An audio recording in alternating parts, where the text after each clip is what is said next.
Welcome everybody to Aeon Byte, to our live show.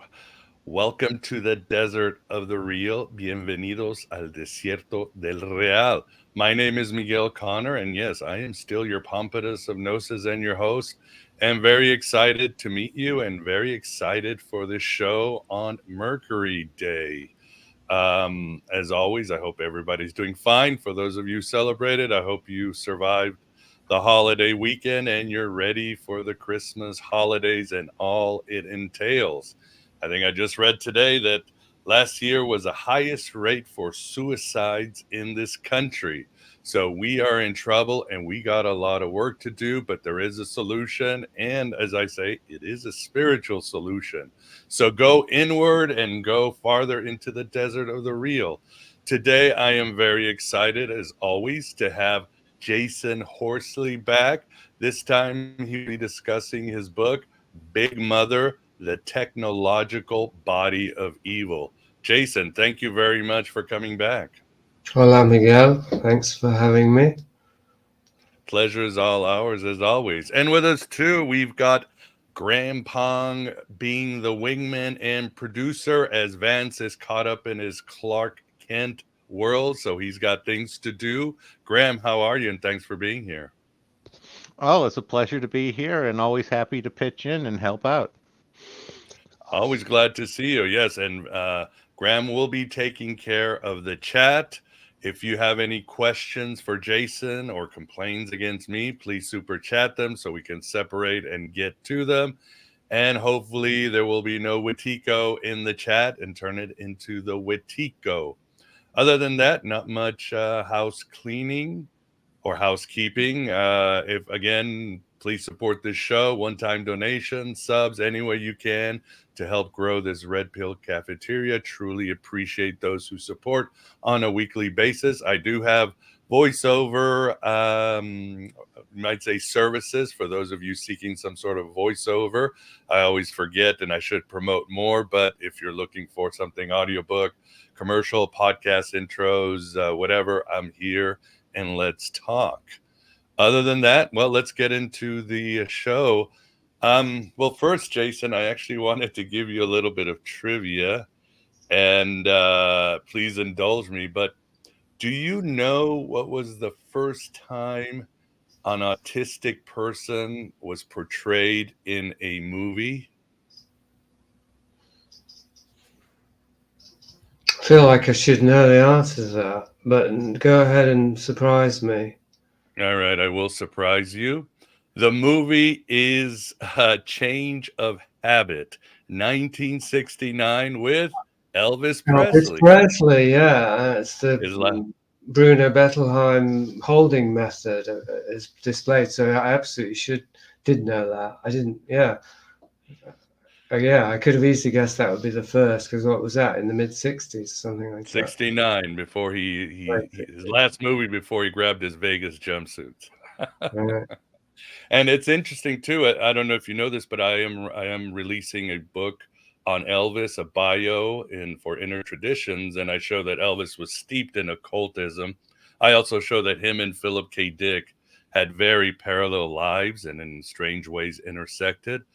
But in a change, I think you'll enjoy it when it comes back. But in A Change of Habit, co-starring Mary Tyler Moore, Elvis plays a doctor called John Carpenter.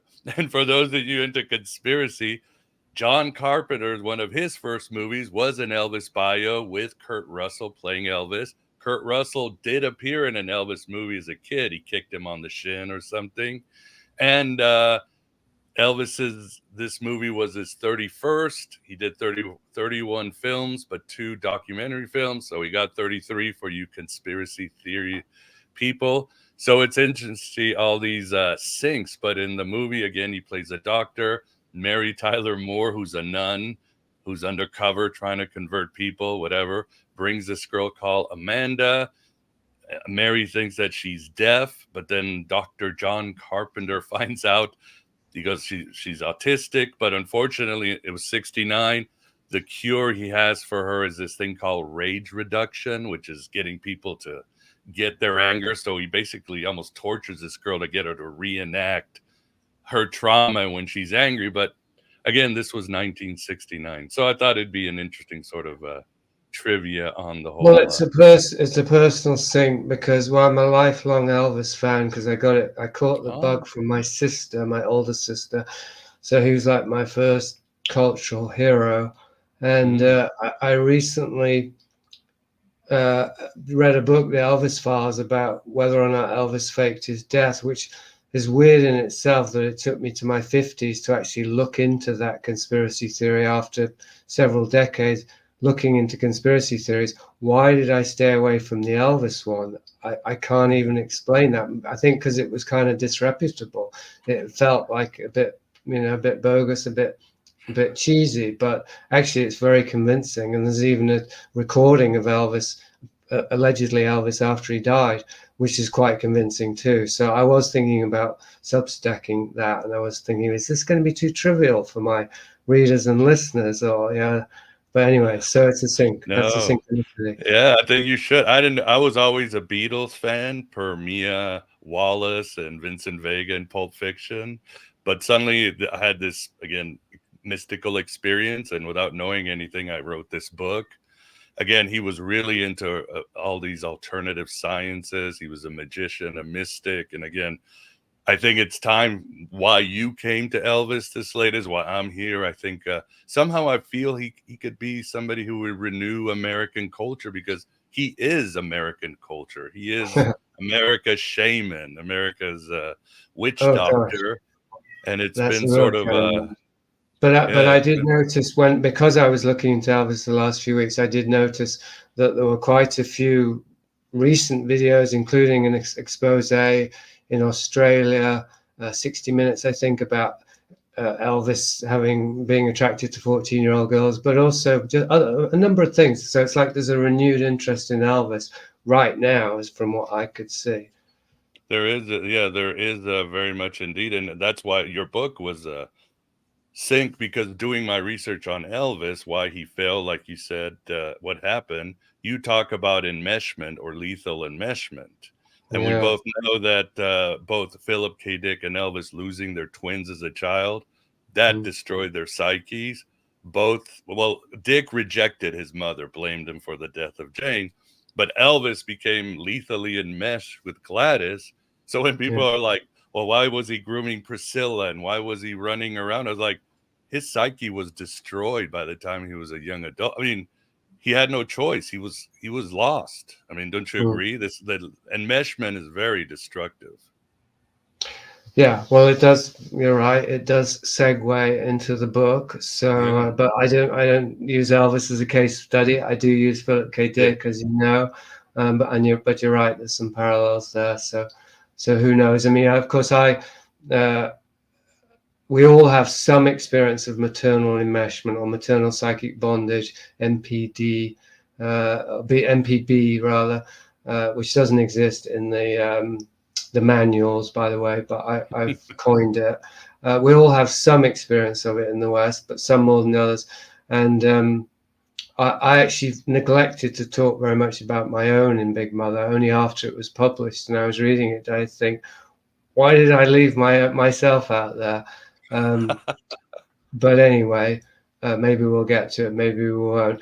Philip K. Dick, I wasn't aware when I decided to include that material in what became Big Mother. I wasn't thinking, because Dick is a case study of maternal psychic bondage, and I don't exactly use him that way.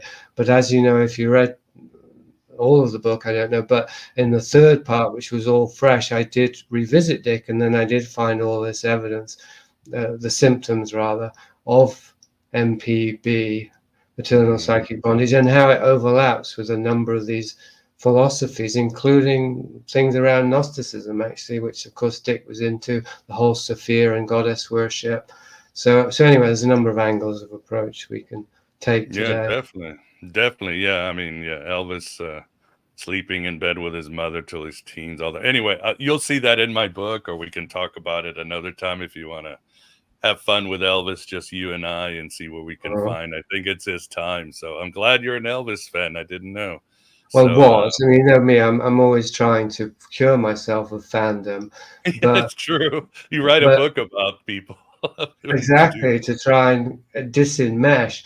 But yeah, what I call or how I describe in 16 Maps of Hell a parasocial relationship, which is a one-way relationship essentially. I certainly had that with Elvis when I was about 10 or 11. I remember saying, I still remember this to whoever would listen, probably my mother and my sister, that while it was, no, I must have been younger than 10 because Elvis was still alive. And I said, if Elvis comes to England and I can go and see him, I'm going to dress up as a girl so that he'll kiss me. Oh, that's powerful. Yeah, we could unpack that, especially when you get into Elvis's own androgynous energy. Yeah, he wouldn't tour in my arguments because he couldn't carry guns and drugs like he could everywhere in the United States. The United States, he could go into an airport, he'd go with guns and nobody cared and drugged up, but Oh, he well, couldn't risk it with England, and also Colonel Tom Parker, because he was couldn't leave the illegal. US. Yeah. That's another theory. So Priscilla thinks it's the drugs and the guns. That's her take. But Colonel Parker, that's just as good of an argument. So who did he kill in Holland? That's what I want to know. That's the rumor. Gosh, well, that's like Leonard Cohen. Yeah. Rumors that he was an assassin. But yeah, I mean, anyway. Yeah, we talked about that. And another side question too. I just finished reading Tom O'Neill's Chaos. Have you Yeah. read it? Yeah. Speaking of 16 Maps of Hell, what did you think of the book? I thought a lot of it, really. I was quite surprised by how mainstream it was. The publishers, the distributors, distribution, the reviews, the Guardian even reviewed it. So, and I wondered what was going on there. And the timing with the Once Upon a Time in Hollywood, the Quentin Tarantino movie, which really seemed to be pushing so hard to respin the official story, even while giving this twist, of course, the parallel universe twist he gave it. But it really did push the official narrative. That came out at the same time as Chaos, roughly. I don't know, I wasn't able to talk to Tom Neil. I tried to correspond with him, but I guess he's too much of a big shot. So I can't be sure. I was just reasonably impressed by the research, and I thought he made a strong case. No, I was impressed with the book. So yeah, but again, and I love it how he says, I'm not here to prove anything or tell you what happened. I'm here to tell you that the official narrative is BS. And I think that's sometimes the best we can do, right, Jason? Whether it's 9/11, Charles Manson, it's just get rid of the official narrative. Yeah, well, it's a good sort of meta question. I just noticed a comment at my YouTube about Big Mother. Well, actually, it wasn't about Big Mother. It was about transgender, but it was basically saying you're a sharp guy, but it's too soon to draw conclusions about transgender and this and that. And I thought about it, but he wasn't zeroing in on anything specific. But he was making the claim. He was basically claiming that I had created a counter narrative that was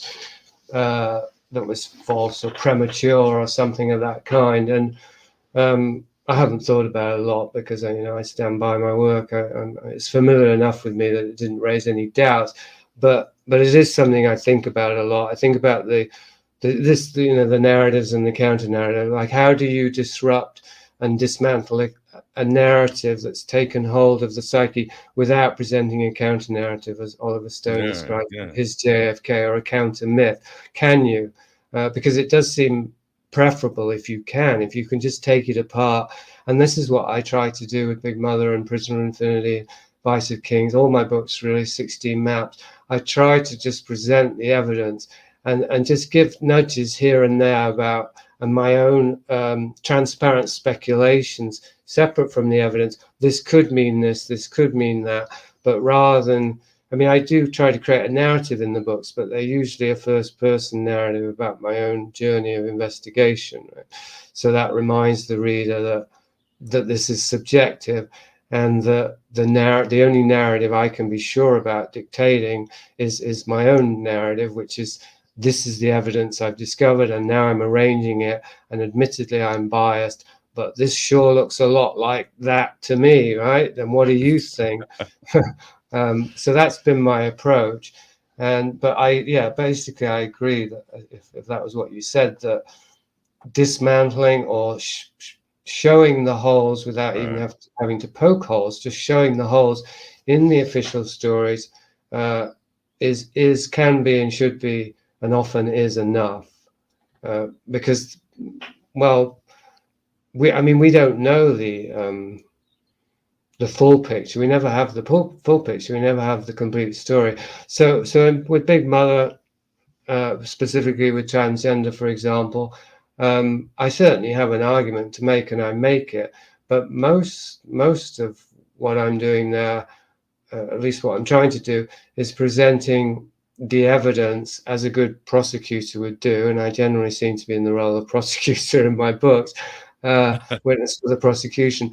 Is presenting the evidence, why transgender is something very different from what the narrative's telling us. Or we don't have to get into transgender, whatever I'm covering in Philip K. Dick as well. Certainly technology and the whole.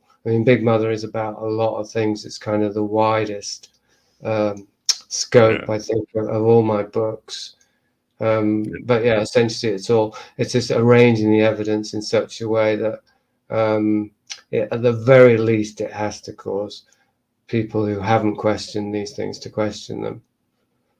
Yeah, it is indeed, and I agree. And I'm just quoting here from the chat, Steve Hill, L's live performance of American Trilogy gives me goosebumps. I would agree. Go outside or in the dark, listen to his American Trilogy, and you will see the soul of this country and where it needs to go. But yeah, let's get to your book. You write that in 2022 you wrote this, and it was through a crisis that this all came together?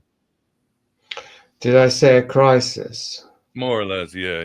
You were feverishly writing this book in 22. Almost, again, this book kind of came out of you or came on top of you, or one of the two. Well, that's not, for a writer, that's not a crisis. That's just, it's just the muse. The drama we create, yeah. Yeah, of course, there was a crisis going on in the world. I think, I'm not quite sure what you're referring to, but what comes to mind now, which isn't necessarily where you wanted to go, but is that in the period between kind of writing most of the material that was in Big Mother, not counting the final section or the last third, and actually assembling it as a book at the request of Aeon, the publishers, the whole COVID thing happened. And it turned out that a lot of the things I was arguing about or discussing and presenting evidence for were now much more visible and manifest because of COVID. For example, in the medical totalitarianism around the pandemic and around the vaccine, and the way in which science was being pushed kind of independently of evidence, all of that, and just faith. So it was becoming an item of faith, of religious belief based on fear and confusion, etc., etc. All of that. These were all points I've been making about transgenders, and I was like, oh, this is very. So there's that, but that's a general crisis. No, I wouldn't say that it was a crisis that I was in personally. I wrote here, you were madly scribbling notes on the beach. It was just coming out, and you're like, I am writing this. Well, what happened in that regard, as far as I recall, because I say most of it was written already when I started putting it together into a book. But the third part, I wasn't even sure if I was going to write a third part. Well, I had a little bit, I think. Came about through a number of different things, including revisiting Philip K. Dick's Exegesis, which I'd only read half of. And so, just more and more sort of avenues of exploration opened up. And this can be, if not a crisis, it can be overwhelming because the book can just threaten to start expanding indefinitely. And I'm actually trying to finish it, and it's getting bigger and bigger. So the ends, this is what they say about the spiritual quest, right? The closer you get, or the further you get along, the further away it seems, because the more you find out that you don't know.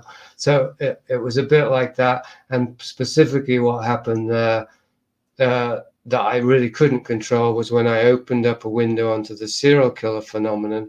and ended up getting immersed in Ted Bundy, his Yeah. world, which could be a crisis for anyone, I suppose. But and that was very tricky and very unexpected, because I had just thought, well, let's use serial killers just as an example to show the different narratives that exist around the serial killer. The official narrative, the unofficial Dave McGowan, Programmed to Kill, organized crime one, and then what's the one beneath? Because that's what I was trying to do with Big Mother, was get to the metaphysical. Finally, after all these books they've written, I'm like, let's get to the next layer. I won't say the last layer, because who knows, but I think it's probably the last one that I can write about, that we can talk about, which is the metaphysical/spiritual layer. What are these forces of apparent malevolence? What do they look like if we go deeper than the merely social, political, and even human potential? It is. It's like almost or literally precedes human beings, like the kind of malevolence that I've been trying to map. Yeah, indeed. Well, why don't we get to the central thesis, and then we'll go to Philip K. Dick and some of the others.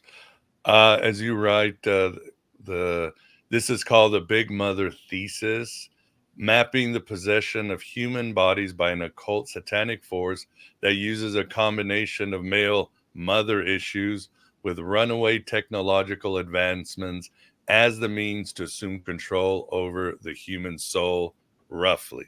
You do have that caveat. So that is the Big Mother Thesis. It's, from this show, you think mind parasites, right? Except it's very co-creative, especially as you explore Dick. It's something we play with and create, don't we? Yeah, there's nothing very original, or I would say even very useful anymore, about the metaphysical models that simply say, well, there's these energetic parasites, whether they're demons, whether they're archons, whether there's Wetico, whether Greys, and so on. Like, there's a whole number of second matrix, as I call it, or conspiratainment style, and including in movies and fiction, of course, explanations for the metaphysical layer of organized malevolence. But to me, that's too amorphous if it isn't grounded in something that is human, that is observable in society and in human psychology. So the Big Mother Thesis, yes, it does include the inorganic parasitical entities, although I don't think were they there in that summation? I'm not even sure, but certainly they are there in the book. Yeah.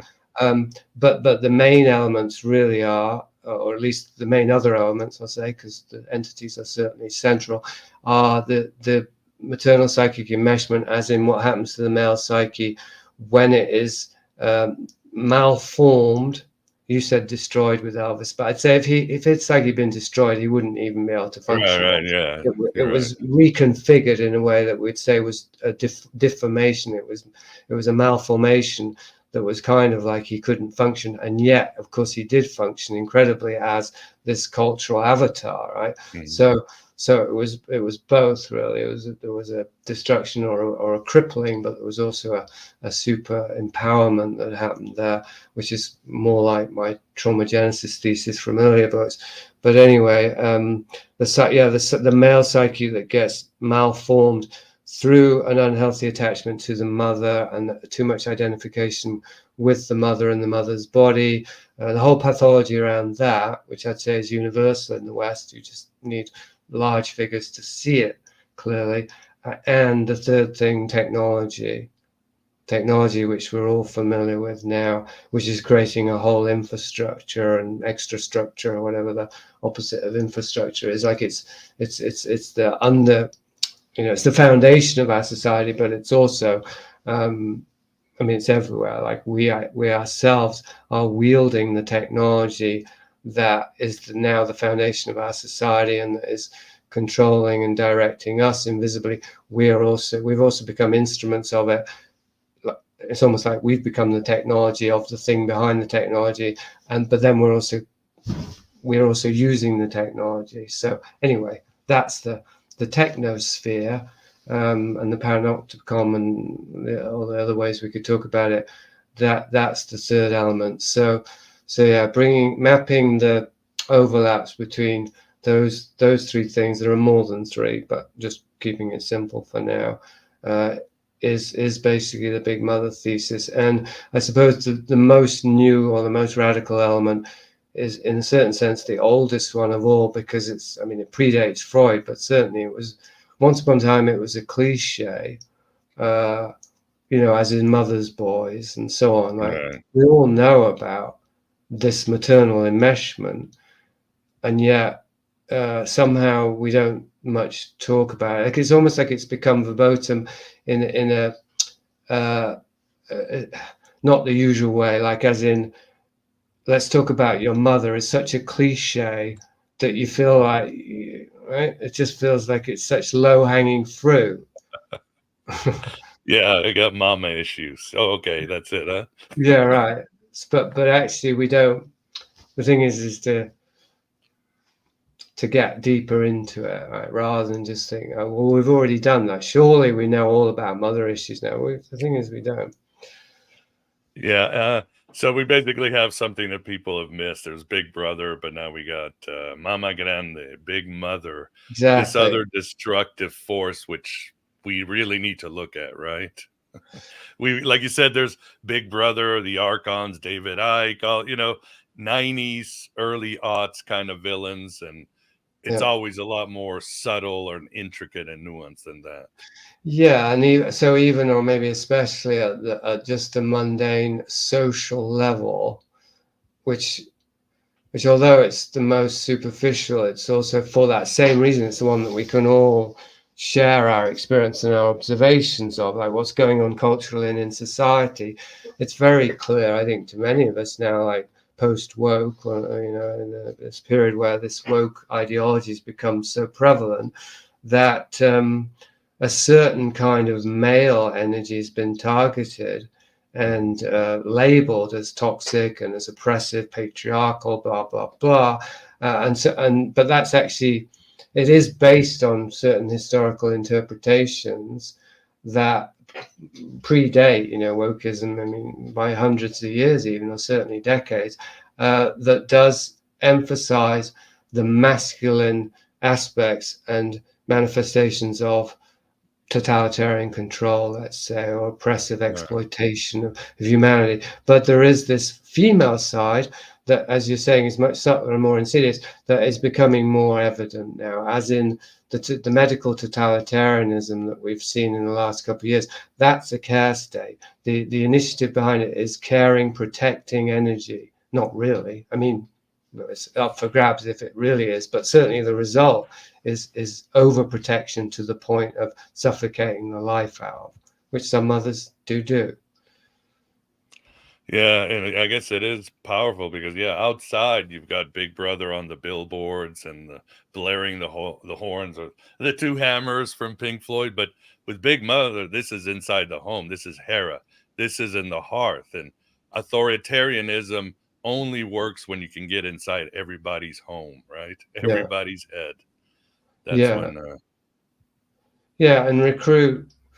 The way that recruit everybody, I was going to say, as many as you can, like in the Stasi in Russia, and these historical examples of where totalitarianism has been particularly effective. It's got to the point where there's been such an infiltration of society that everybody's policing each other.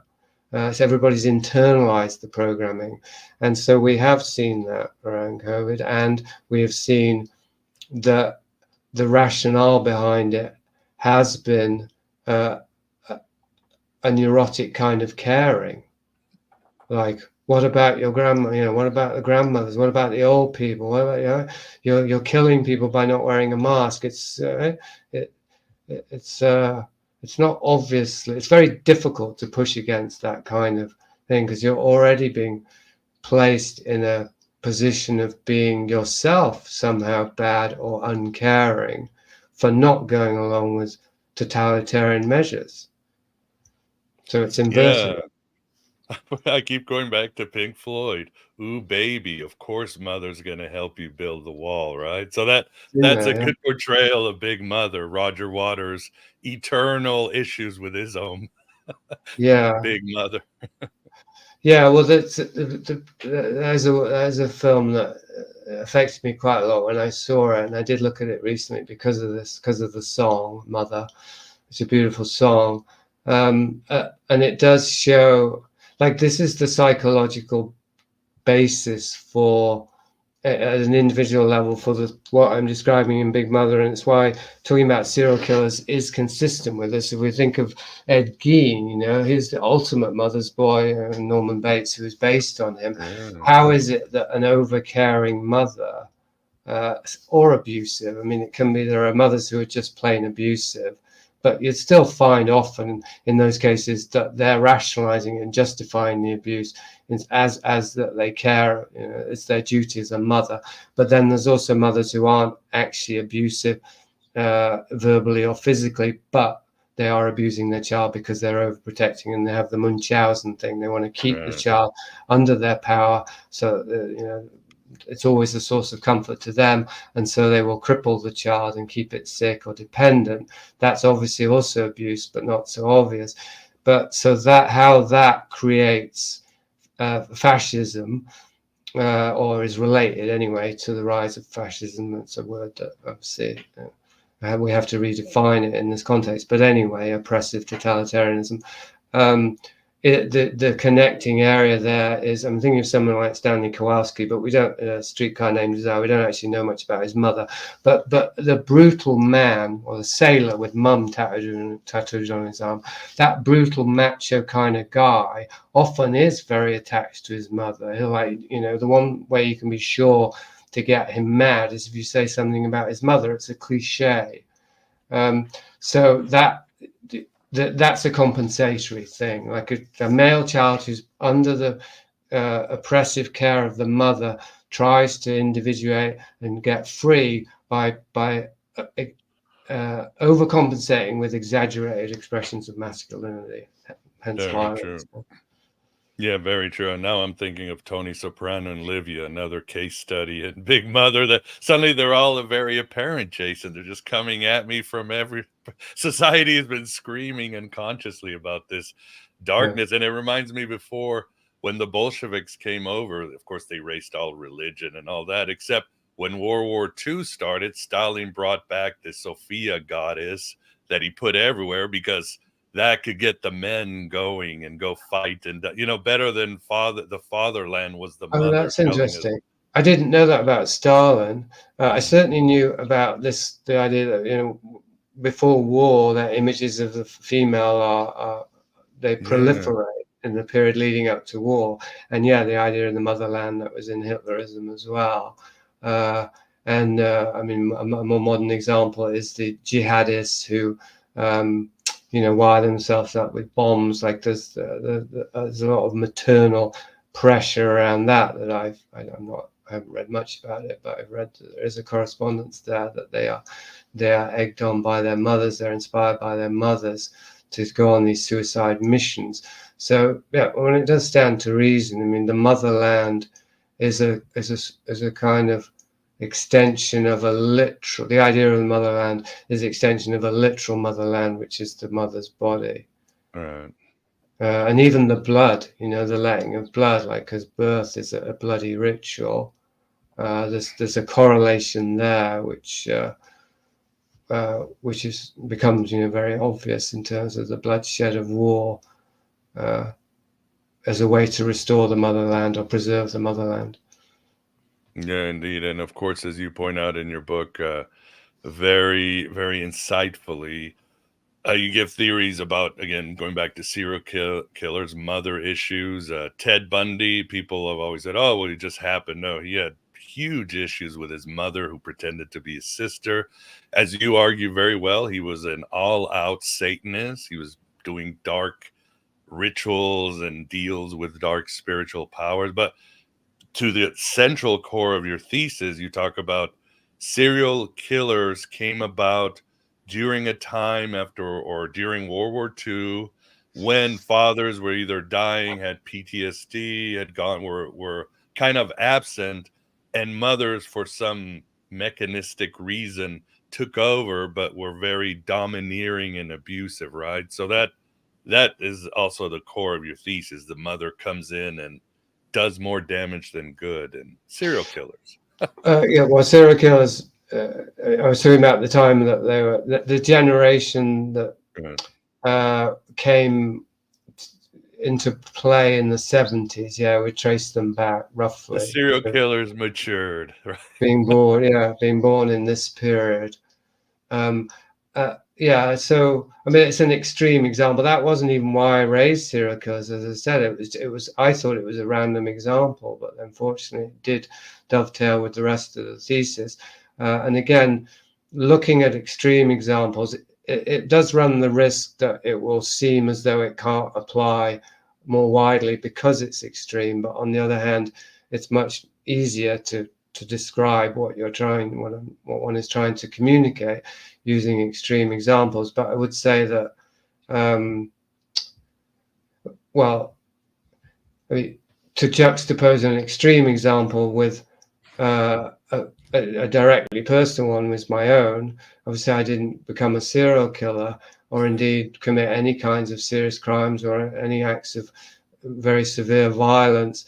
But I do know this complex from the inside, and no doubt it drew me to the subject of serial killers as well as many of these other subjects. And what I came to understand over the years was that my father's passivity and his absence, it didn't mean that my mother was particularly dominant in the sense that she raised me, but it did mean that her irrational rages and her emotional mood swings and so on, and her alcoholism were much more impactful because my father wasn't there not just to protect me and be there as somebody I could go to, but he wasn't there to actually contain my mother either or to straighten her out. Okay? And that's an unrecognized function of the father or the husband, father, and very politically incorrect these days, is that he is supposed to contain the female, contain that chaotic energy, keep the woman in line. Because I can imagine the eyebrows being raised at putting it that way. But I think actually women do appreciate that. They do appreciate having a strong man who can hold a space so that they can be kind of chaotic and impulsive and intuitive and don't have to be dominating or domineering or organizing. And there is something that's more than traditional, that's biological, that the masculine pole, if you will, men are much more configured for making decisions and being organizational and bringing discipline. And women have their corresponding, balancing qualities. So, but that's been overturned in the last 100 years or so. And fathers are considered quite inessential now, dispensable for the raising of a child. Indeed, and here we are wondering why suicide and all these other mental issues are exploding, and it's by design. Demolition of our economy, demolition of the Western psyche. But anyway, what do you think, Graham? Do you have a question, or are you calling your mother to get therapy? Unfortunately, I'd have to call beyond the grave. Yeah, same here. Same. That's all three of us. Yeah. No, I'm listening there, and it makes a lot of sense. It's a I've noticed that one where it's the devouring mother aspect of it, of the divine feminine is kind of out of control. And it's, from my perspective, looking at it, we kind of, at least in America, we sort of hit a balance in the 70s, and it's been very much feminist dominated ever since. That's sort of my reading of it. I don't know if Jason agrees at all, but going to tag on that. Well, I mean, I'm from England, but in some ways we were ahead of you guys, and it's. I mean, obviously, it's complicated. The whole thing's very complicated, and the tendency is to want to simplify it and then to oversimplify it, which is a bit ironically. That's a bit like what I'm saying. The male energy, the male impetus or prerogative or inclination is to try and rein in chaos. And so us three guys here, we're going to have a tendency to actually try and rein in this kind of mess that we find ourselves in world history and geopolitics as they're presently unfolding before our horrified eyes, to make sense of it. And we can't make complete sense of it at all. So I'd say a counterpoint, this is a general response, but as a counterpoint to the point you were making at the beginning, Miguel, that it can be enough just to expose the flaws in the mainstream narrative.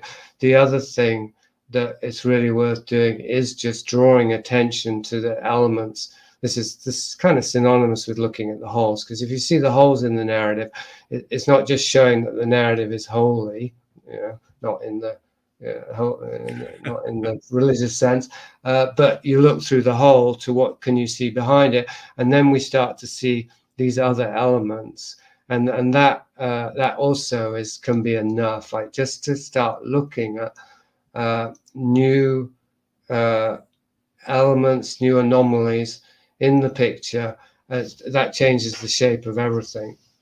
So the thing with men and women, I mean, I did a presentation recently in England around Big Mother with Nina Power. So it was me and Nina, so man and a woman, talking about the book, but talking about this whole thing. That it is, Miguel, you're talking about the controlled decimation of the human psyche. I think you said Western psyche, but I think it extends beyond the West. The key joint, if you will, or like if you're going to hack into a system, you've got to find a way into the system, which is like finding the Achilles heel, really, finding the weakest point where you can most easily infiltrate, get a lever in and prise it apart. So I would say that for human beings, that's male-female relations, the way that men and women come together, or whether, the extent to which they do come together. That's really like no human society can function any better than I don't know about the least, or the average, but let's just say that a man and woman can get together within the microcosm of the home. Like no community can go further or become more functional than a family within that community is able to be, because the community is just a collection of the families, and then a whole society is just a collection of communities. What we've got currently going on, however, is the destruction of that. Like we could say that's the end point, because the destruction of male-female relations, which is alchemical, I'm not just talking about getting along in the home, I'm talking about energetically coming together on all the levels, which none of us know even what that's like it's very theoretical. That was where it began, and where it will end, or where we can see its ending, is with the whole human species imploding and exploding. I think it'd be a bit of both. They talk about the suicide, that's an implosion, but there's also increasing forms of violence, of all kinds of violence, right? Domestic, civil war kind, crime. Obviously, World War III apparently started last week, from what I heard. But anyway, it's all it's all going on. So what's brought that about? I think we've covered quite well, or at least we've covered somewhat the microcosmic aspect of what happens with the male child and the mother. So that's kind of the etiological factor, the original cause, at least unless we go into the Garden of Eden.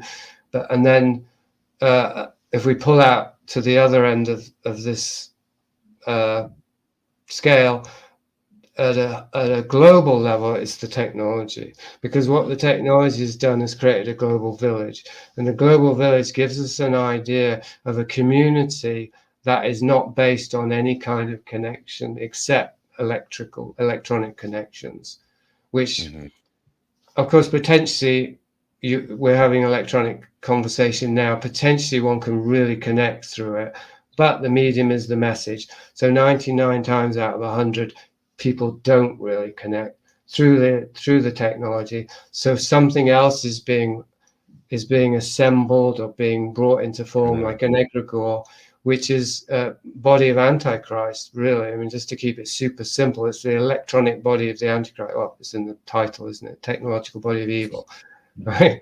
And that's not a community. That's not even a society. Right? That's a system that is designed just to trap and harvest souls.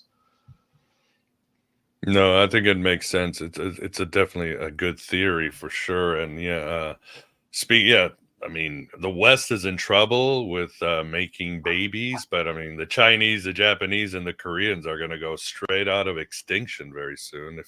Because again, I think you're right. This big mother, this technology has somehow infiltrated their psyche, and they're just going to disappear. They're not having children. It's just, they can't even see the logic of that. These cultures, which is very tragic and very, very threatening. Well, I want to get into more or less Philip K. Dick. I don't know if the bridge should be. And let me know if I'm falling off the bridge. Should be autism, because as you write in your book, in autism, there is a way to see this happening, because as you write, autistic people perceive time differently. They're still see thing in images. You write a lot about Rudolf Steiner. He always said that you should not teach children writing until they're like 10 and 11, because they're still living in this image archetypal world, this different world. By teaching them this linear stuff, you're destroying their mind. So you should wait till they're 11. But autistic people still have that. And that's sort of an advantage to be able to see these, like you said, this technological egregore, or these issues, right? They can see better through the veil. Is that what you're saying? Well, I not introduce, but I include the description of autism which never took off, which is intense world syndrome. So yeah, simply put, that is. And then I do coin the term extraconsensual perception, because the term extrasensory perception, I think, was always a bad one, because it suggests that we're somehow perceiving through something other than the senses, which means not using the body. And I think this is a mistake. Like, anything we can perceive is through the body. I mean, we don't know what it's like to not have a body, right? So, I'm sure we could still perceive. Well, I'm not sure, but maybe we can still perceive without a body. But certainly, we would be perceiving in a totally different way. Whereas psychism isn't totally different. It's just that we can see more. Anyway, so yeah, intense world syndrome and the connection to what I call extraconsensual perception has to do with something that's been talked about to death, really, at least since Aldous Huxley, that we do perceive far more than we need to perceive. So we develop a filter by which we can reduce what we perceive to a manageable dimension, and then organize it in a way that we can function. And meanwhile, we're having to shut out a large part, the majority of what we're perceiving. I mean, this is, one can observe this really just by sitting still for a little while, like even just at the most profane level. There's all kinds of things going on we don't notice unless we pay attention. But I would say this includes things that are actually invisible and inaudible to us once we've really closed down those senses. So yeah, the idea in Big Mother is that autism relates to this, and one of the primary ways, or the primary way, in fact, that we as children use, and is used against us, a bit of both, in order to shut down this extraconsensual perceptual ability, is language. And language is actually the key here, I think. This is why I spend a whole chapter on it in Big Mother. Language in terms of how did we get taken over by forces that have used us as vessels to create a technological body of evil?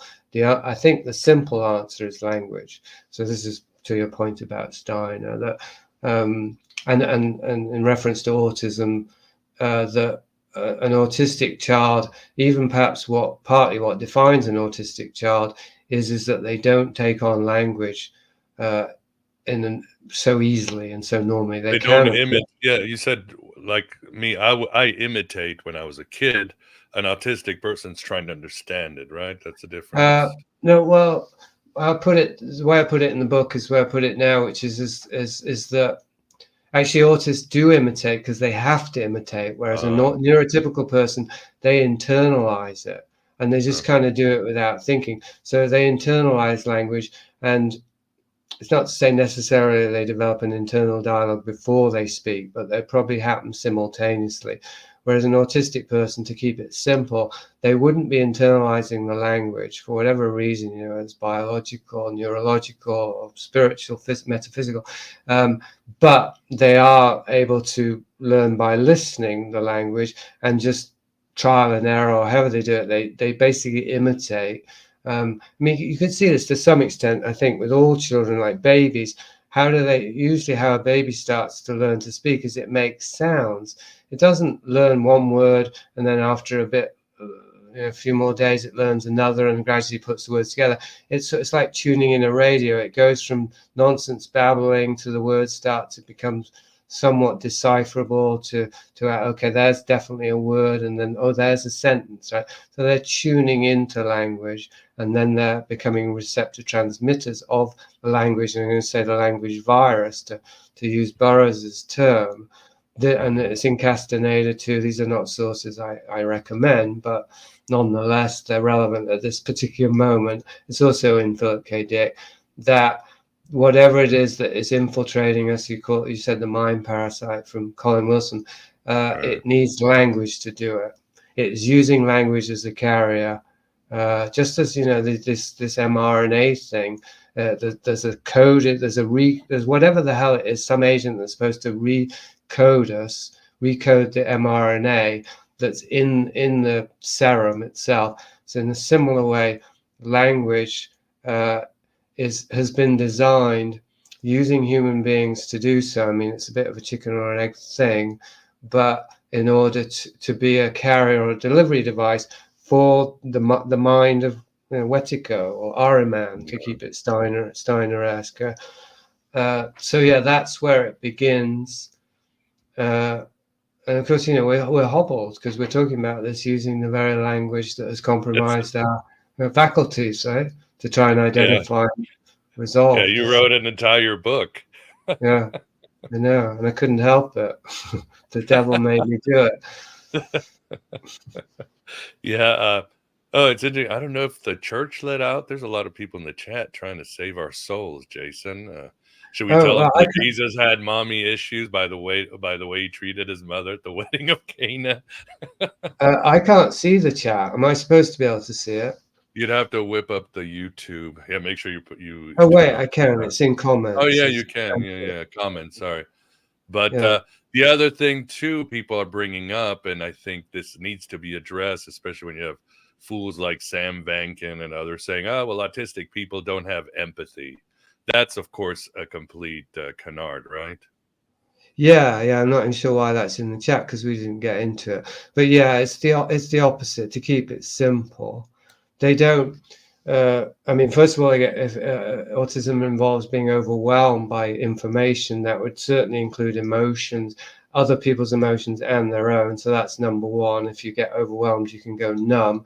But number two is that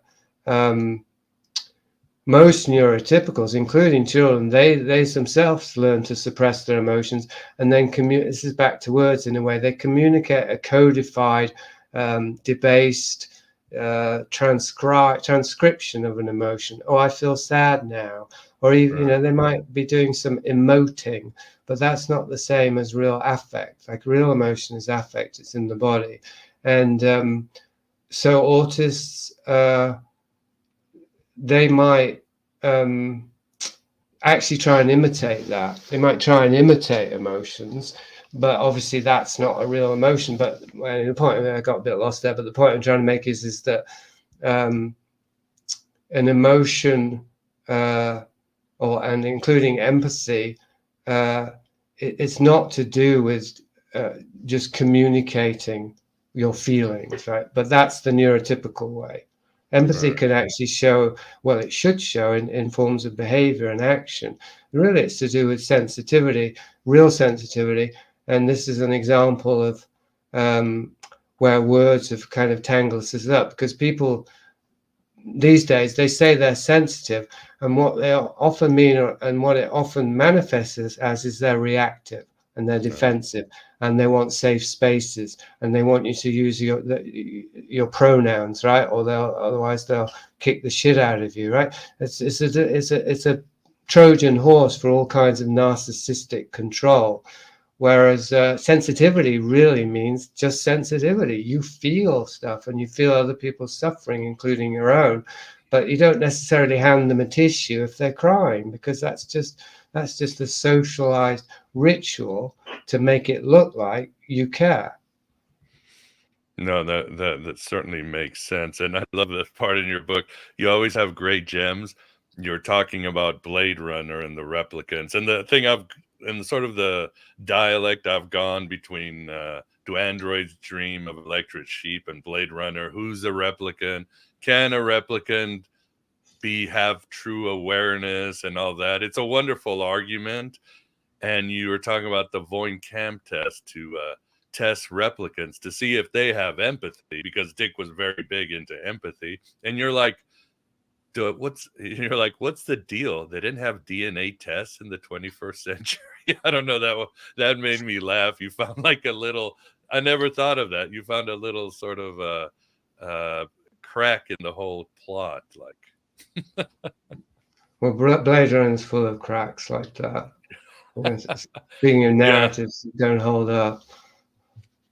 Exactly. But so let's connect it to Philip K. Dick. I'm thinking of the philosopher Owen Barfield, who said, "We created reality as soon as we invented language. What reality became this limited, strange place. Then, of course, like fire from the gods, a double-edged sword, which, of course, allowed these other things, these egregores or these gods from, Neil Gaiman's American Gods that we feed, and they become real. But language too is, and as you say, you used Philip K. Dick, especially in his exegesis, how he's putting this out and he's creating these entities, and through his novels, probably better than anybody. But you also make the case that he's autistic, or you think he could be. Yeah. Well, and they're connected, because writing was Dick's way of dealing with overwhelming perceptual experiences and managing them. I mean, kind of literally managing them, representing them in a way that would make them more manageable to him, but also in a way that would turn them into a currency, as in sci-fi stories, right? And specifically, I talk about the no-name entities that he wrote about, later on, or at least in his non-fiction anyway, not in the exegesis. Because Dick was unusually aware, I think, of what he was doing as a writer. I mean, of course, he was unaware of many things that he was doing, which are the things I try and get to in the second part of the last part of Big Mother. But he still was very aware. I mean, he was a writer who was also a philosopher.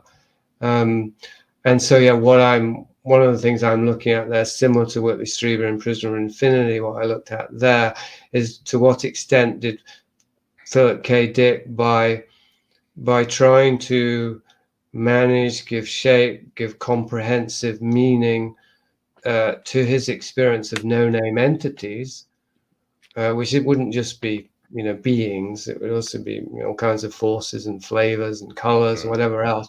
To what extent did he act as an unconscious or unwitting ambassador for those entities? He's representing them, and if this is Whitley Strieber's idea, and I think it relates to the one that you just led with, this postmodernist idea that reality is somehow created by language. That is oxymoronic. I mean, it has to be false, because if you don't have a reality to talk about in the first place, right? There's no language. Right. But it's a head fuck, pardon my French, because we certainly do have the capacity to create surrogate experiences. So you don't even know what to call them, because you say surrogate realities, that's oxymoronic again. They're not a reality if they're surrogate. Or you say false reality. Well, it's not reality, is it? But it's something. It's kind of like a layer on top of reality, like a Yeah. dissociative fantasy realm. I guess we have experience of it with dreams. Yeah. But that's mysterious too, because some dreams do interface with reality.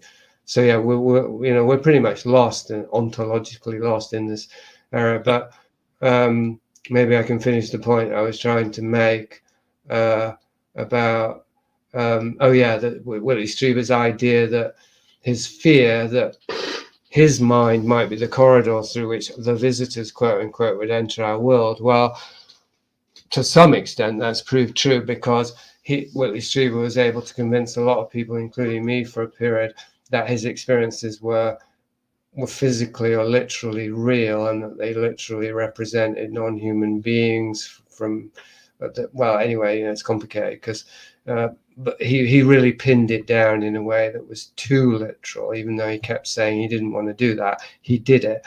And of course, that developed parallel with an increased egregore of belief in the Greys and alien abduction, to the point we can certainly say it's manifested some sort of reality, even if we don't know for sure if there's anything non-human going on.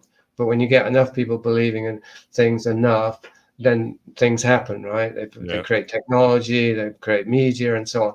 So certainly Strieber helped generate some sort of reality tunnel, or unreality tunnel.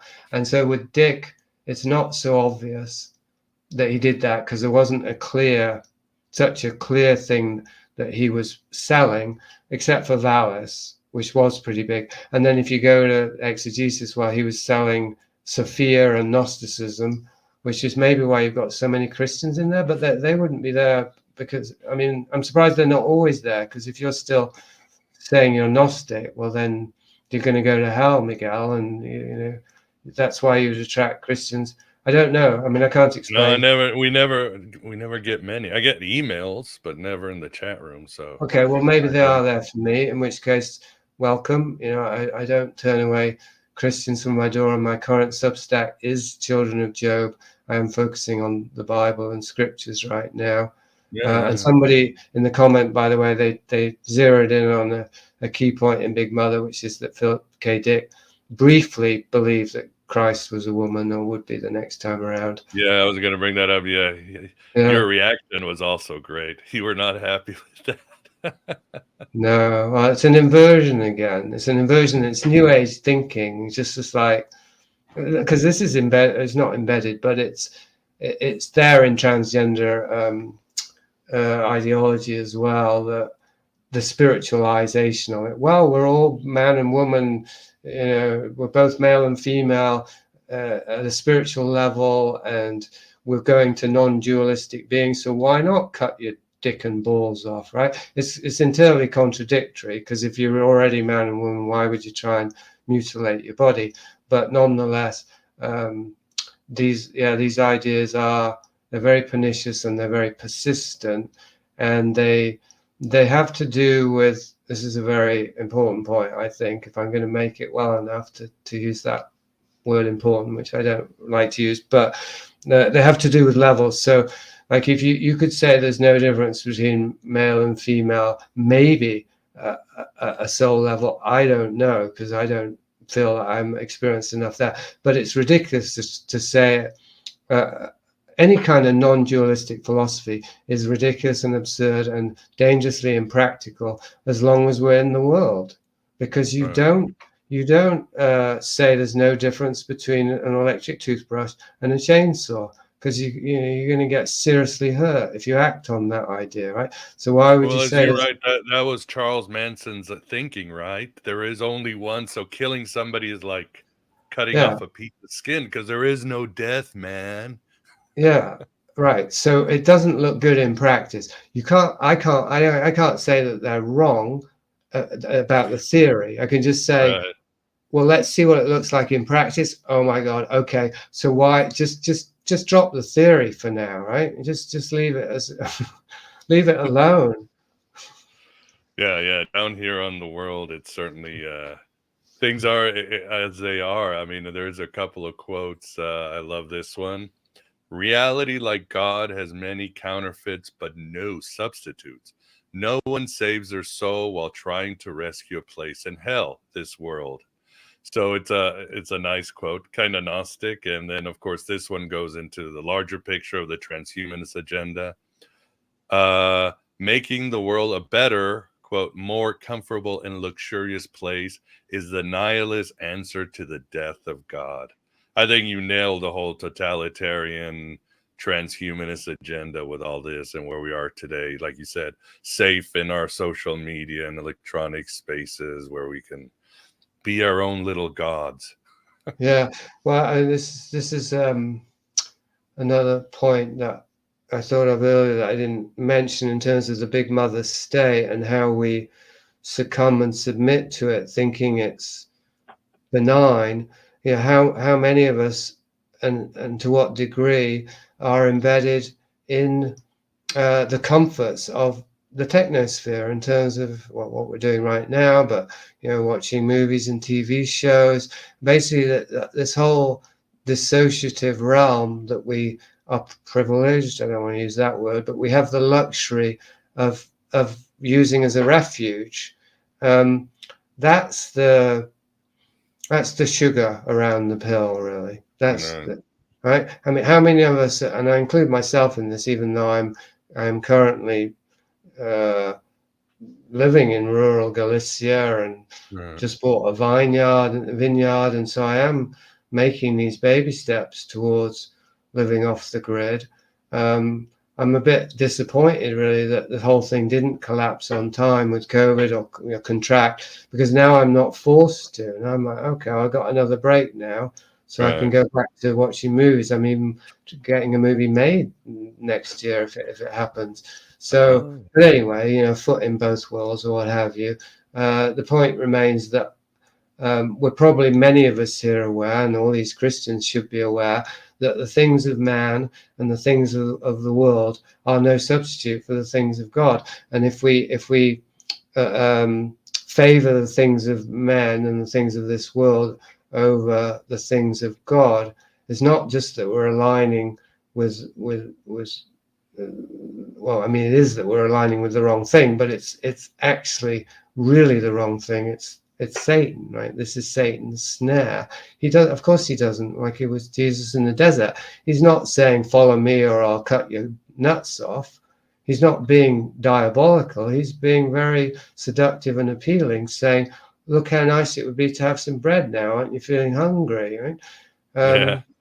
And we've basically, I would say, we've failed the temptations of Jesus time and time again, generationally, for several generations now. We keep saying, yeah, actually, I do want to turn that stone into bread. Yeah, actually, I do want to have power over all the kingdoms.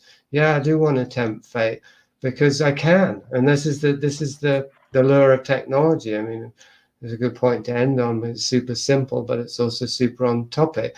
That technology offers not just convenience, but a kind of power to get things or to have things or to experience forms of comfort and pleasure and satisfaction that we haven't earned. They're not legitimate. They're actually being given to us by some other power, the state. Transgender is a really big example of this. If you want to say, hey, I'm not a man, I'm a woman, you are totally dependent on a massive corporate structure that has to cut your balls off and give you the drugs and all the rest of it. But obviously, again, that's an extreme example. The point I was making there is that we're all doing it. I mean, Miguel, you're vaping there. Shame on you. I smoke cigarettes too. That's my one vice. Well, at least that would be natural. Well, I'm indoors, so I have to wait till I can go outside. Yeah. It's tricky. Dream. I mean, because, sorry? And I go through one of these like every 2 months. We've been through quite a lot on this conversation. Well, I'm saying this will last forever. All right, I see. I forgot what I was going to say. It doesn't matter. I had a dream, speaking of the situation you're in, and I was out with my daughter. I live by the trails in the middle of nowhere, and I was walking with her and enjoying it. And somebody in the middle of nature had opened a Waffle House. And I was so excited about this stupid Waffle House. And I woke up like, oh my God, I can't escape this. I live in paradise, but a Waffle House will really Oh, get me excited. that's exactly like the Talking Heads song "Nothing But Flowers." It was a Pizza Hut. Now it's all covered in flowers. I can't get used to this lifestyle. Well, I have these dreams every night. At least yours is very clearly symbolic. So your unconscious is really trying to send you a message. I have dreams just about every night, just about really mundane pleasures. Like I dream about buying books or watching movies or eating food. It's like I know that time's running out, and I'm trying to cram all this stuff in even while I'm asleep. Not enough time in the day. Yeah, no. Speaking of the Christians, what does Paul say? And I know I'm misquoting him.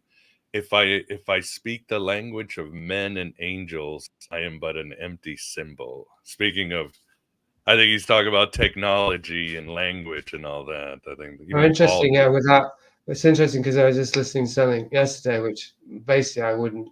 I shouldn't have listened to it because it was New Age crap, but it did intersect with this point because St. Paul says, without love, I can have all of this, but without love, I'm nothing.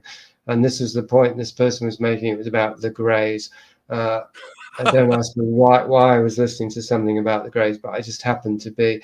And he was saying that this is the mythology around the Greys, that they've gone as far as they can intellectually, but they're still trapped because they haven't developed emotionally. So anyway, his point was this, that the most advanced technology in the world is not going to save us, because the only thing that will save us is love. I mean, Christ love, real love, not eros, and not. It has to be unconditional. So it's not love the emotion. But I mean, I had to hesitate because it's good to speak of what we have direct experience of, and love. we've probably got more experience directly of technology. In fact, I know we have than we have of this kind of love. But we do all have some sense of it. We all mentioned here our mothers are dead. My experience with my mother was that after she died, I went through a period of actually hating her for a brief period, because it was like I finally let myself see things about her that I didn't see. But then after that, I actually felt my heart was open to her, was more open than it had been before, precisely because whenever I thought of her, because now that she was dead, all I felt was this love, and then my heart just was open. So there's something about how death can crack us open, grief can crack us open, or crack the stone around the heart, which I think is Christian, actually. I think that I quote Philip K. Dick a little bit around this, and his relationship with Christ, his interest in Christ, and to the power of compassion, which is unconditional empathy for everyone, which isn't something we can do as human beings, socialized human beings, but I'd say it is something that is innate to us as organisms, as ensouled physical beings. We are innately capable of that kind of connection. Actually, we can't escape it. I think it's like Sartre said, hell is other people. In a certain sense, ironically, I think the Christian heaven that we all want to get to, if we were there now, we'd think we were in hell. Yeah, well said. And for people, same. Obviously, I had my issues with my parents, but death is nothing. You can still work out those issues. You can still have a relationship, communicate. We must accept time and space are not linear and scientific. So, and again, dreams, visions, writing, you can work out and see things as they are. I mean, I like here, Jason, how you wrote. Dick's view, if I dare paraphrase it, and I shall, was that we exist in a language-based reality in which time is illusory and events are being absorbed continuously into the body of a Christ-like meta-organism that reorganizes them according to meaningful associations until all seemingly unconnected, random, otherwise incoherent events are transformed, redeemed, and rendered part of the eternal tapestry of Christ's body. Beautifully written, Jason. Thanks. I think that's similar to the Judaic idea of, I'm going to pronounce it wrong totally, tikkun olam or something like that. Which is you know it. Yeah, the restoration of the divine order of things. Right. You know, heaven and earth and everything got broken somehow. And our task here is to, like Humpty Dumpty, is to put the pieces back together. So I think that pertains to that. And I wanted to make the qualifier for people who've been listening. They might think that it's contradictory. The language-based reality, and obviously it's Dick's belief, it's not mine, but at least how I understand it. And it's not talking about the thing we were talking about a little while ago of postmodernism, that spoken language defines our reality, not at all, but that reality itself, true objective reality, is a kind of language. Hence, in the beginning was word. But as Dick also wrote about, it's a language of objects. So human body is a word. I mean, you're Miguel, I'm Jason. Obviously, that's not our secret name, but we don't know what that is either, right? And the mountain is a word, and the earth is a word. And I don't mean the word earth. I mean the actual thing is a word in this language of God. I'm not saying this is true. I'm just describing what I think Dick's view was, and I think it has merit. And this is why, and this is the language of the infinite, I would say. Like it's infinite in variation, because it's a language you can't even conceive of. It is reality itself. This is why the Hebrew alphabet, with its numerological association, does seem to be the closest to a true language, or a language that corresponds with reality, not that I speak it. And hence, yeah, the satanic implement of control is a counterfeit of language, and what we think of as language is a counterfeit of reality, because reality itself is a language, but not spoken words or written words. That seems to be the thing, that somehow we were lured into thinking that we could represent reality, and that the representation would be equal to the thing represented, and then we would just stay with the representation. And that's the beginning of technology, you might say. Like, this, the original technology is the alphabet and corresponding and I don't know. I mean, technology, certainly, we know it can be abused, so that suggests maybe it can be used wisely. But it seems to me that we were abusing, as human beings, we were abusing the technology of language before we even had the technology that we think of as technology today. So there probably is no technology that isn't, already incepted in us as a delivery device, or as a vehicle for our man, or this satanic thing, a way to externalize the internal control of the false language.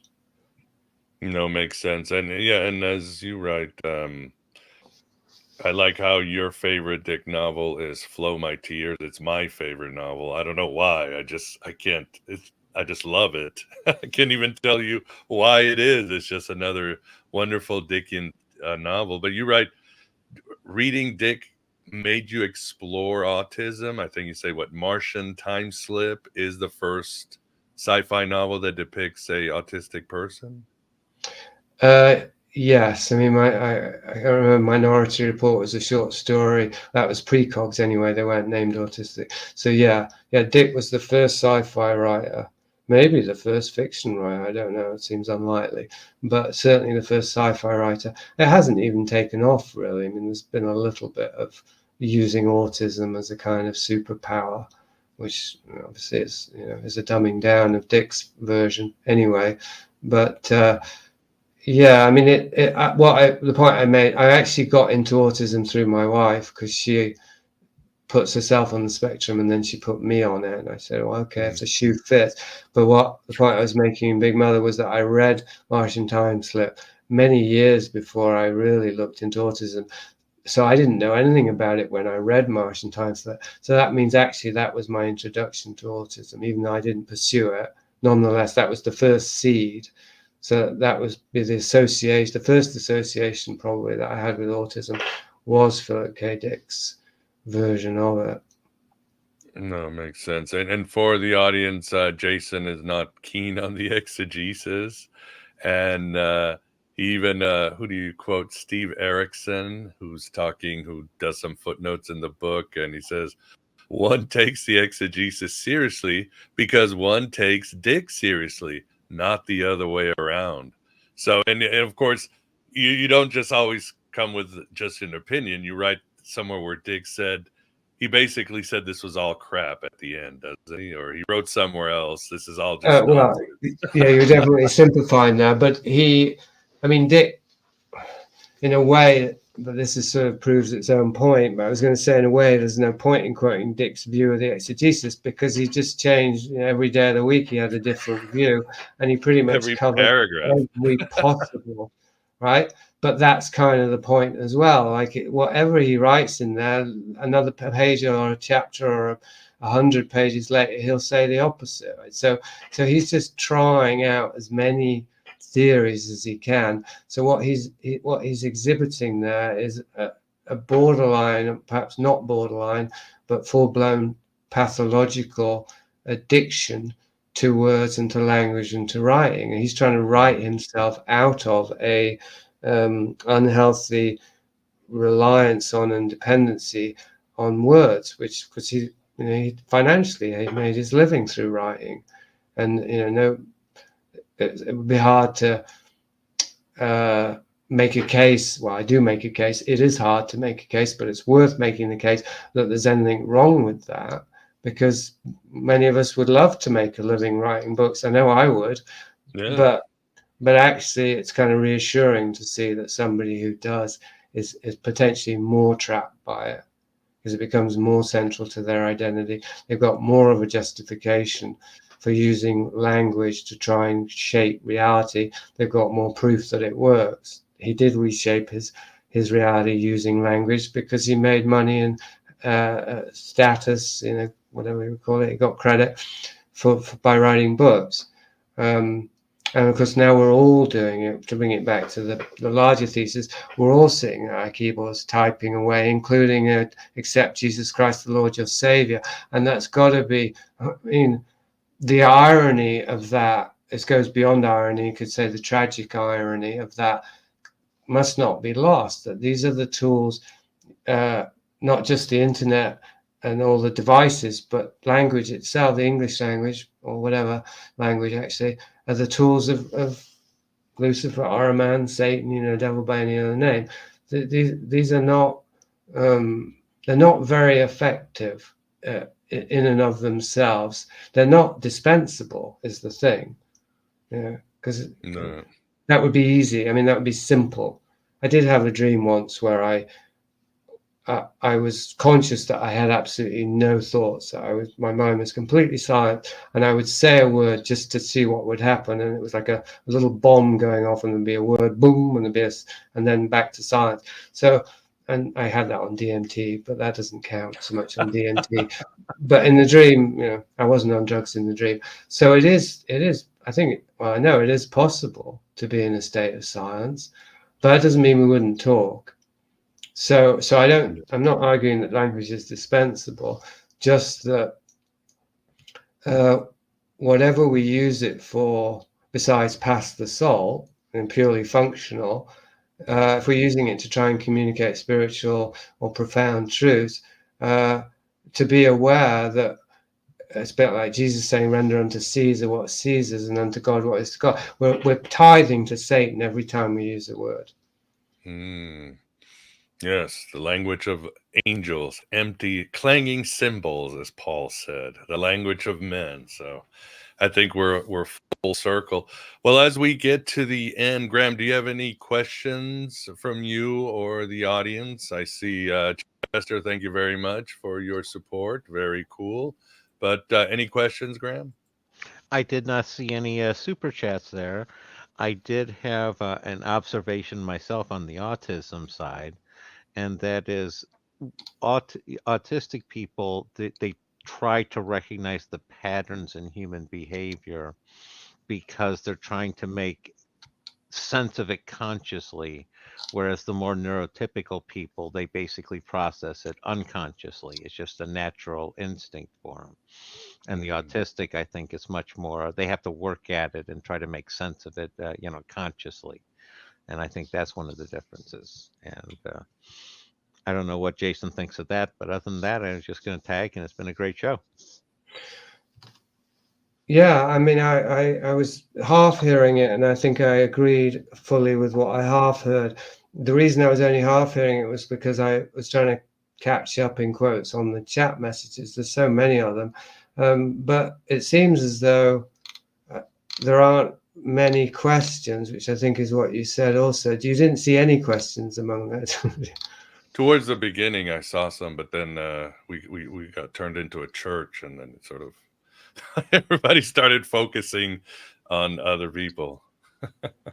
Well, I mean, there's more than just Jesus talk, but no, I didn't see any questions. But I just wanted to double check that with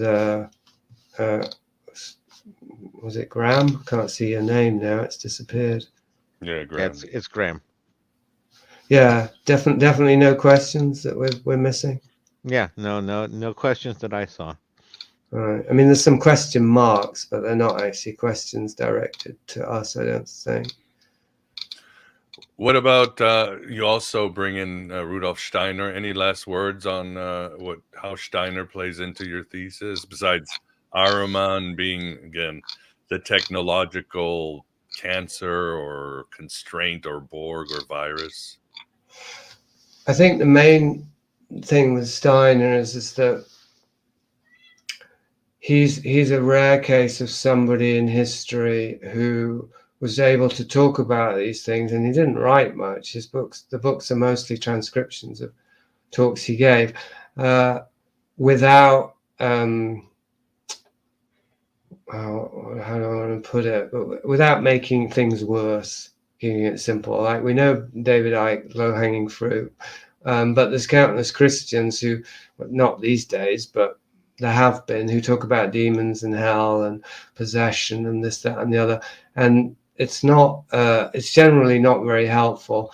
And then, of course, there's no doubt, as we touched on today, there's all kinds of theories and models around discarnate or metaphysical entities, from Castaneda to I can't think of John Lash, all kinds of characters out there, Willie Strieber, that Wetiko from Wetiko. Yeah, Wetiko. I mean, of course, that's traditional, but I just haven't found them helpful. Whereas what I found with Steiner is he seems to be very much describing things that he's felt his way into, even though people have created systems around it, and he himself he had to make some sort of narrative to make sense of it. I'm kind of waffling now. The basic thing is that I just found them to be useful and credible.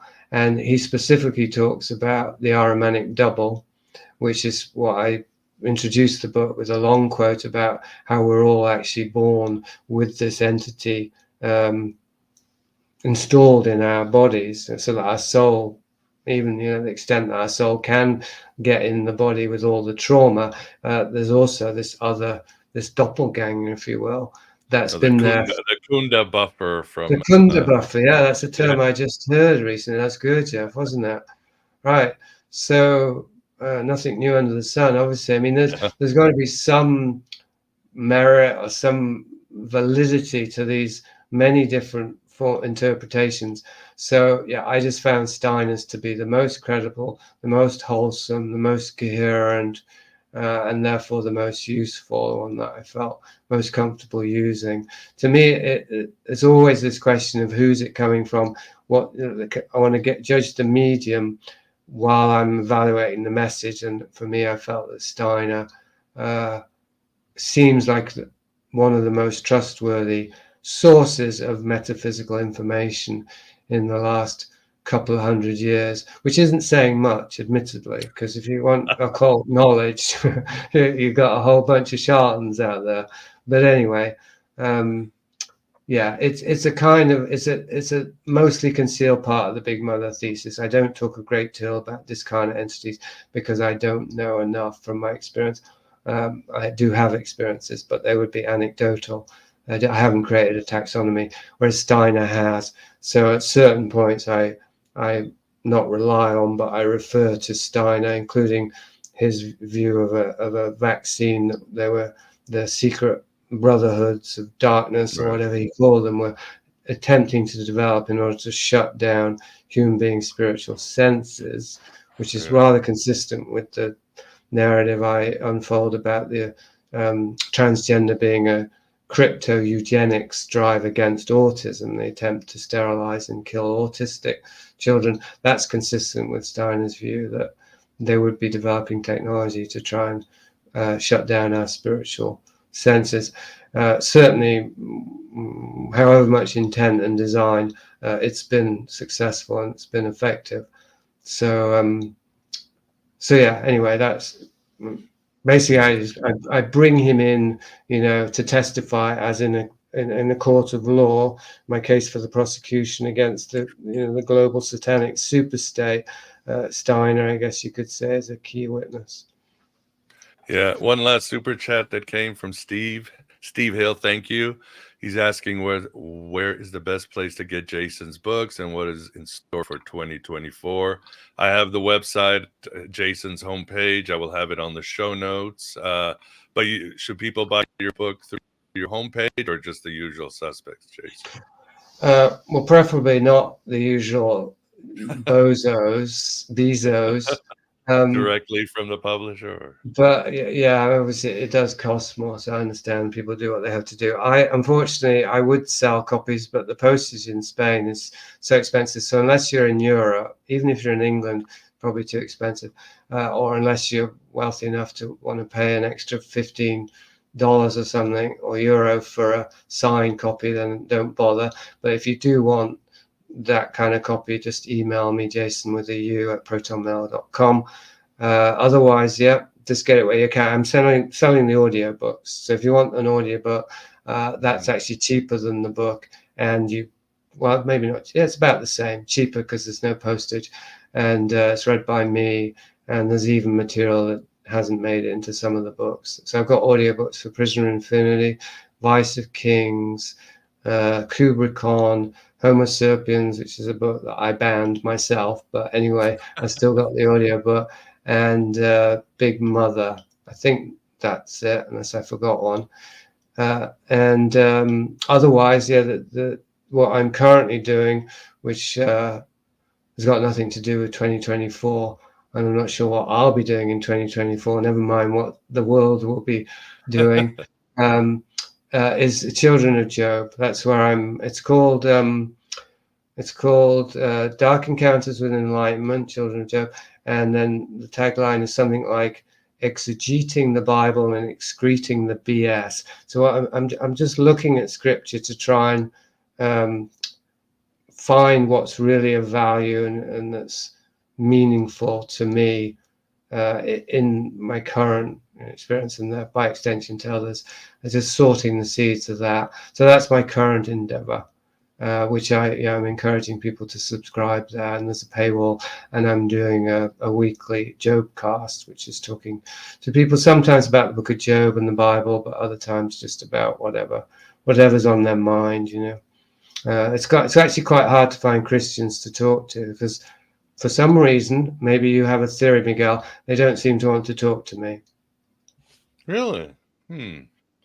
That's strange, because I would say, yeah, I've known from your work that, yeah, you're a great person to talk about Christian theology and morals and ethics. In fact, you've kind of pivoted towards it. So that is pretty strange. What are you talking about? Christians online? Yeah, just sort of well-known, not well-known, but reasonably high-profile Christian writers that I think, well, let's get into it then. I find they're not answering my emails, so I don't take it personally. But I'm basically given up trying to talk to Christians. Not Well, that I won't let me talk think to of a Christian. right. You talk to anybody, yeah. You always like dialoguing. Well, I won't talk to anyone. I don't talk to Thelemites, for example. I don't talk to believers in UFOs and things. I mean, any hardcore believers in anything besides traditional religion, and even that those are difficult. You know how it is, Miguel. Hardcore believers. What about a QAnon Christian? Maybe. Why do you know one? Oh, yeah. I'll set you up. I might set you up with my wife, but she's Yeah, she's a very devout Catholic, but she's into tarot and all this other but stuff. she's not QAnon. Yes, she was. She was, but she saw the bought light. into it. I don't know. I don't know. I don't. Sometimes in life you have a tragedy and you pivot to some strange places. You know how it is. So. Well, I do certainly know that. I also know what it is to not want to get into certain things with one's partner because it's just not worth it. There are certain yeah. When she married me, she knew I was into Gnostic Christianity, and she accepted it. I went to church, did the Catholic wedding. So you know what? Yeah, you know what it is. You give and take. You hold each other in certain places. So. Well, there is a Gnostic Catholic Church, as I'm sure you know. Yeah, the French revival. Yeah, I'm not into that. No, well, I'm not into any of it, as you know, Miguel. I'm not a joiner. Even my same here. Even my last, my recent thing with a spiritual teacher I won't name, that's over currently. So I'm just going solo. Me and the wife and the cats and the goats and the chickens, and of course the whole world if they want to tune in. It seems to be the way. But I am all for community, and I do see religion and specifically Christianity as a very helpful glue for community. And I also believe that it's true. I mean, there's an awful lot of truth in it. I'm not interested in eating menus instead of the meal, right? I mean, scripture has its place, but it's no substitute for gnosis.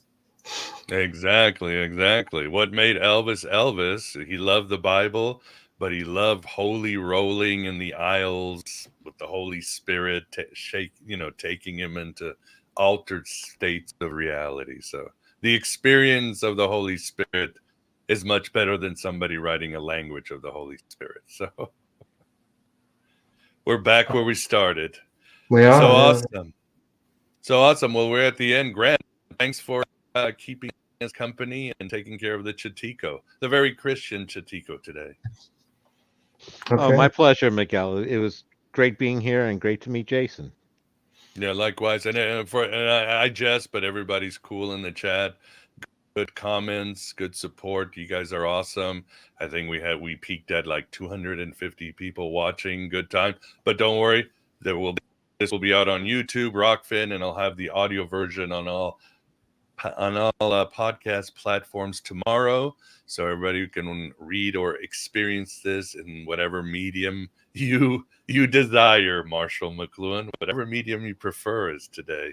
So Jason, as always, thank you very much for coming on the show. Yeah, and good luck with your book and everything else.